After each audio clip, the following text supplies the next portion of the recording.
So yesterday we did that video on fuel starvation, the causes and the cures. And that was a pretty straightforward, easy video to do because it's a fairly simple system and the fixes are very straightforward. But there's another type of fuel starvation that we didn't talk about in that video that we're going to talk about in this one. And it's not nearly as straightforward. And it doesn't have any quick, obvious fixes or troubleshooting because it covers such a broad range. So I'm going to try to simplify it as much as possible. Actually, this is like the second or third version of this video we did because I was getting into way too much into non-important history to the topic. So vapor lock, it's a simple definition, and it's when the fuel boils someplace within the system and prevents it from being pumped or moved into the engine.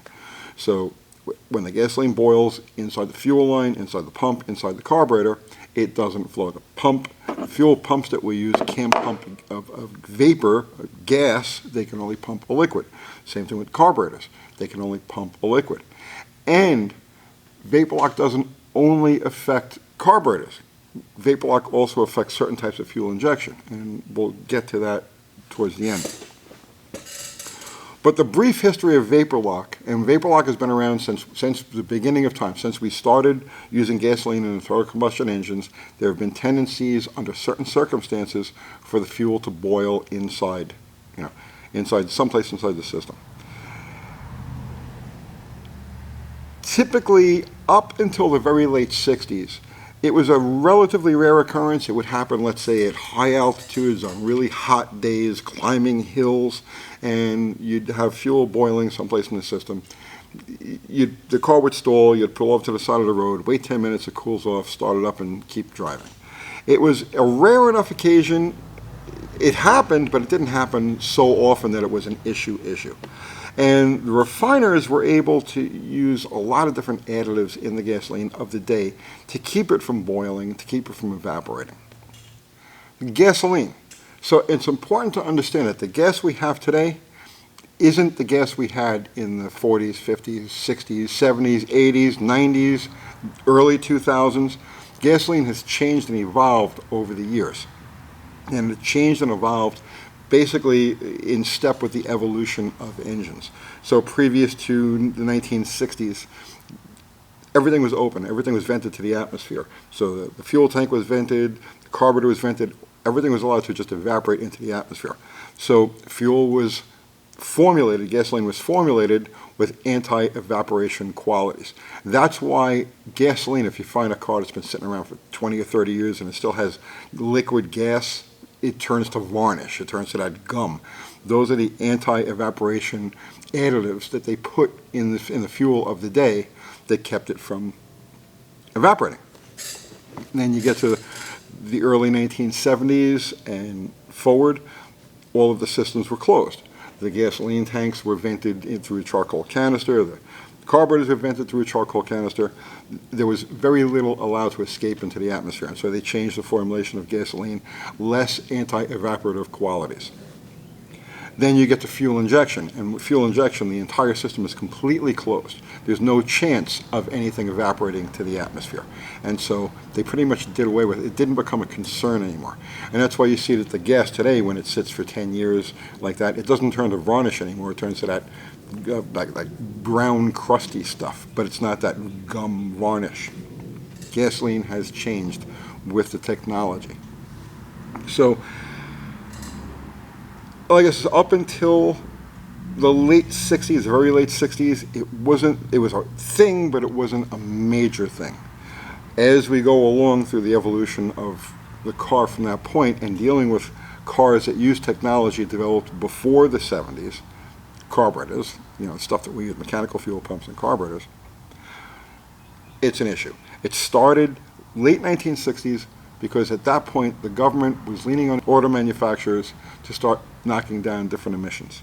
And so in response to that, they lowered compression ratios, they started retarding ignition timing. That raises the operating temperature of the engine. And then when you get to around 1969, 1970, they started putting hotter thermostats in. So instead of running 160, 170 degree thermostat, they went to like 200, 210 degree. And that would raise the overall operating temperature of the engine. And each step of the way, the engines became more and more prone to vapor lock. So early on, here's an example of the earliest technology to combat vapor lock, directly to combat vapor lock from the manufacturers. Only people think of the thermoquad as being a Chrysler carburetor, but it's not a Chrysler carburetor. The thermoquad was developed by Carter as a replacement for the Rochester Quadrajet. Because what happened is in 1968, then they started raising the temperatures of the engines, the operating temperature of the engine. The Quadrajet was new, but it was also kind of outdated. It had a centrally located float bowl, and a centrally located float bowl didn't allow the heat inside the carburetor to dissipate. So the Quadrajet became prone to vapor lock and heat soak. So heat soak is when, after you shut the engine off, okay, your engine is running, and let's say it's running at 200 degrees, and you look at the temperature gauge and it says 200 degrees. But that's the coolant temp of the engine. That's not the temperature of its external components. Those could be 20, 30, 40 degrees hotter. And then when you shut the engine off and the coolant stops circulating, the coolant temperature, the core of the engine, will go from that 200 degrees to 210, 20, 30. You know, you shut the engine off and you watch the temperature gauge and it'll just keep going up for a few minutes before it comes back down again. And when that happens, the fuel inside the carburetor, and specifically the Quadrajet at that point, would boil. And when it boils, it would overflow the boosters, drip into the engine, and it would flood the car. You wouldn't be able to restart it. And then, of course, there's the vapor lock issue that goes along with that. But the Carter Thermoquad was actually intended to be a high-performance replacement for the Quadrajet and the external plastic float bowls. So instead of having a float in the center like the Q-Jet does, this has two float bowls on the outside, and they're cooled by just the air passing past it. They're cooled just by the air being blown past it, by the fan or just underhood, you know, stuff coming through the grill. But it was enough to combat the vapor lock issues that were prominent in that carburetor. So, the carburetor is only one of the places where you have a vapor lock situation. And the carburetor is usually more susceptible to heat soak and the boiling over than vapor lock itself. One of the most common fixes for this, for vapor lock with a standard carburetor, is something to partially isolate it from the heat radiating from the intake manifold. So plastic spacers like this, actually this is like the same material that these float bowls are made out of. Or shields, you know, they'll have carburetor shields that'll keep the hot air from rising and surrounding it. Those are all good fixes. They don't fix the problem completely. Under extreme circumstances, you'll still get heat soak, you'll still get vapor lock on a carburetor, but that's part of it. Those are ways to combat it. The most common form of vapor lock you're going to find in an old school car is going to be from the fuel pump, because the pump is operating at the external temperature of the engine. Now remember, the gauge is showing you what the coolant temperature is and not showing you what the exhaust manifolds are. It's not showing you what all of the external surfaces of the engine are. So 200 degree on the temperature gauge could be 240, 250, 260 degrees external in some areas of the engine. Well, this is external to the engine. And this will boil, the gasoline will boil in the pump. I have found that that's the most common place for vapor lock to happen on these cars. Now, I actually did a whole video. It's called an $8 cure for vapor lock. And it has to do with using a 3-nipple filter. They make fuel filters that have an extra nipple on them. They'll typically have a 1/4 inch. They'll have a 5/16 or a 3/8 inside and out, so you go from the pump to the carburetor, and then it would have a 3rd nipple that would typically be a 1/4 inch, and inside of that 1/4 inch nipple, it would have a small orifice, typically like 60 or 70 thousandths of an inch. Watch that video and it'll explain the whole thing.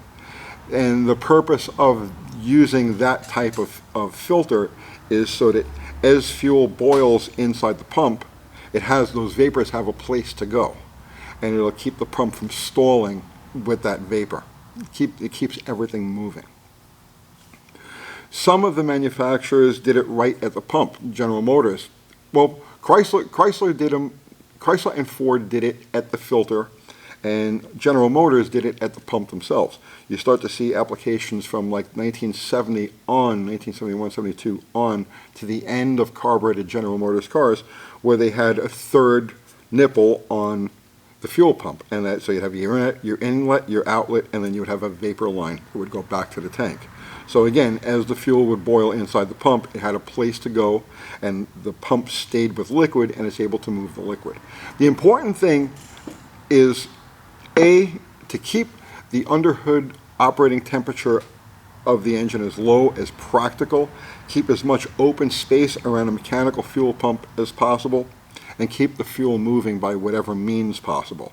So a T with a restriction that allows vapor to go back to the tank or back to a point further back in the car where it can condense back into a liquid and be recirculated, that works too.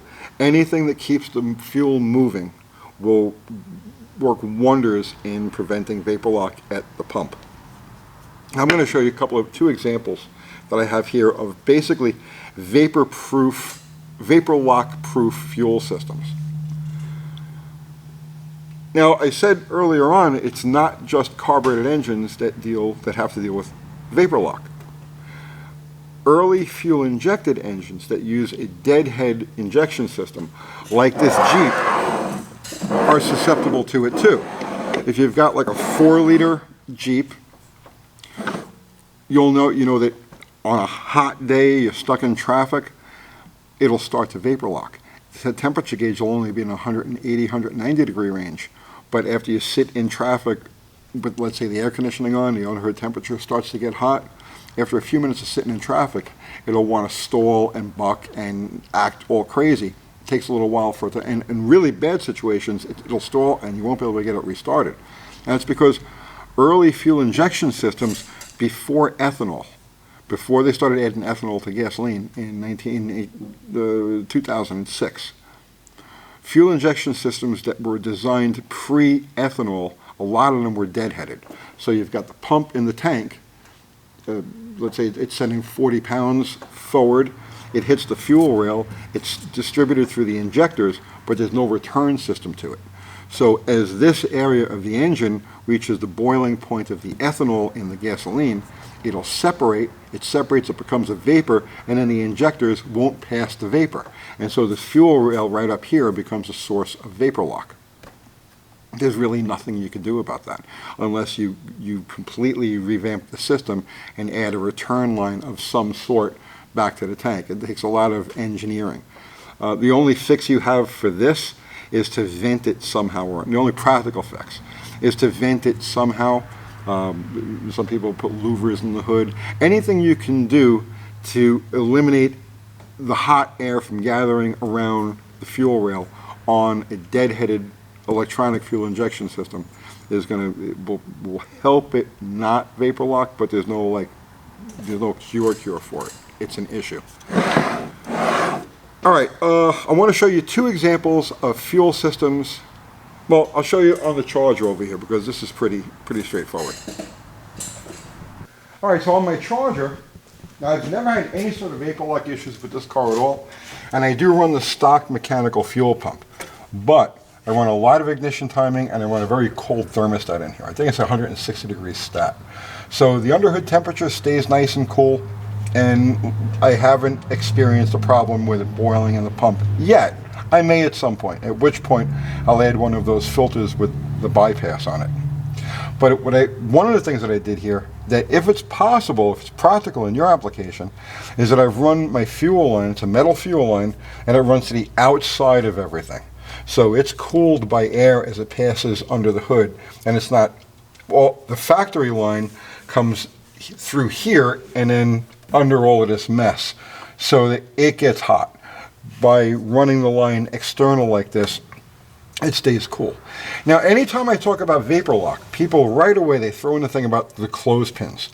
The old trick, going back to like the 1920s, to combat vapor lock is to use wooden clothespins on the fuel line, because the theory is that the wood in the clothespins will soak up the heat from the line and help dissipate it. And guess what? It actually works. It looks silly as hell. It seems like it shouldn't work, but it does work. It's one of those old farmer's tricks. It's been around since the year of the flood, and it does work. If you've got a situation where occasionally you may have to operate in a really adverse, it's 100 plus degrees and you're going to be stuck in traffic and all this other stuff, it wouldn't hurt to have a couple of wooden clothespins to clip onto the fuel line and keep it going. Now, metal line is important. You should never use rubber line as a fuel line. The rubber line is good for connection purposes, and that's it. Some guys will run a rubber line from the pump and go all the way up to the carburetor with it. The rubber will not dissipate heat. So if the fuel does pick up heat in the pump, it has no chance to actually cool it all as it goes to the carburetor. You always want to use a metal line. Not just for safety's sake, but also for the vapor lock, for the purpose of preventing vapor lock.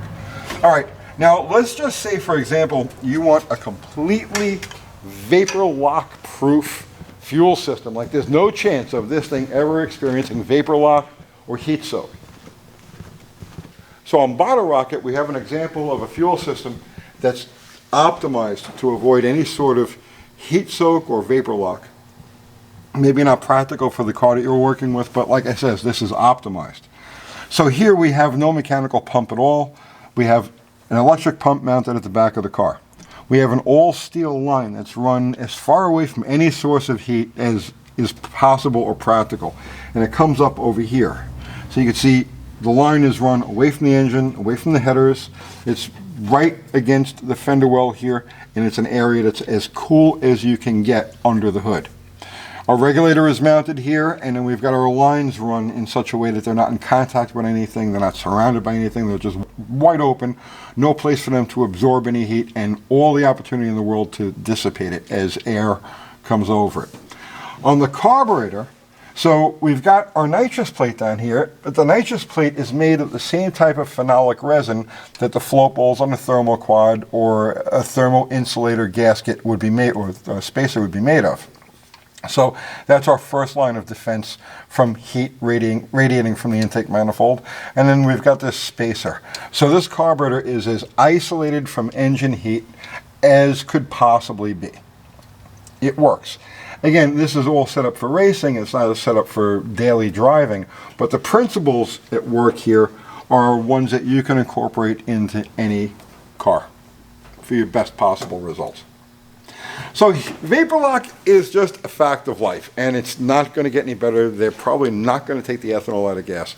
They're probably not going to start refining things so that it has anti-vapor, anti-boil qualities, because the vast, vast majority of cars and trucks and everything else on the road have closed pressurized fuel injection systems with return lines. So we're not going to go backwards. You're always going to have to deal with this stuff to one extent or another. It's just one of those aggravations, one of those quirks. Only the strong survive. Deal with it. If it don't kill you, it makes you stronger. All right, guys. So that's it. I hope you got something out of that. Keep your stuff cool. Keep it on the road, and I'll see you tomorrow.